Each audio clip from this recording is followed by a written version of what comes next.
బ్రహ్మం గారు కాలజ్ఞానం రాసిన రవ్వలకొండకైతే వచ్చాను. ఆయన కాలజ్ఞానం రాసిన ప్లేసెస్ అవన్నీ మనం చూపిస్తాను.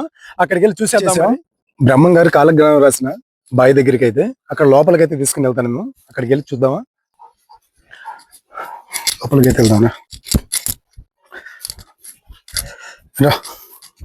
అయితే రండి ఫ్రెండ్స్, ఇప్పుడు వచ్చినప్పుడు ఇంకా చూడండి, చూసుకుంటాం. అమ్మో, అయ్యో దేవుడు, ఈ గృహ ఏడకెళ్ళి తెలుసా? చెప్తాను రండి.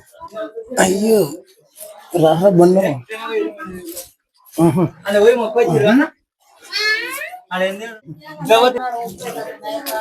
ఇదిగో చూశారు కదా ఫ్రెండ్స్, ఎట్లా వెళ్తున్నామో మా ప్రదేశం అయితే.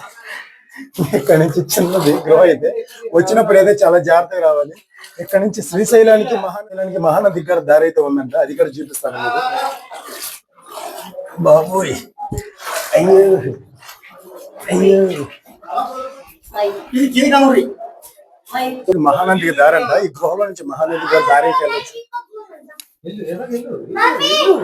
అంతకు మించి లేదు, పూడికిపోయింది. అది అంతా పూడికిపోయిందంట. అయితే మహానంది గారి దారి అయితే ఉందని చెప్పేసి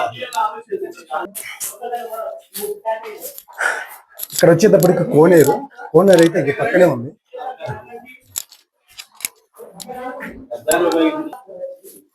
ఇదైతే కోనేరు. ఇంకో ఇటు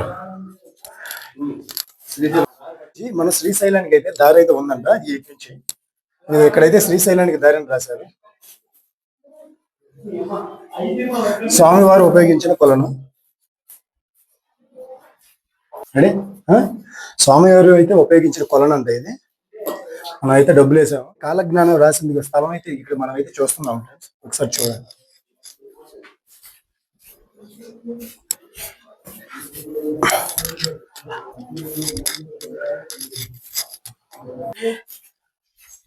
ఇంటికి దారి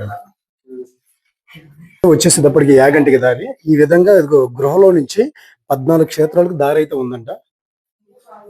ఇక్కడైతే అచ్చమ్మ గారు అయితే బ్రహ్మంగారు ఇక్కడ ఉన్నారని చెప్పేసి తెలుసుకున్న స్థలం అయితే ఇక్కడ వచ్చేసేటప్పటికి స్వయంభు గణపతి, మన వినాయకుడు ఇక్కడ స్వయంగా వెలిసిన స్థలం అయితే ఇది. ముందురా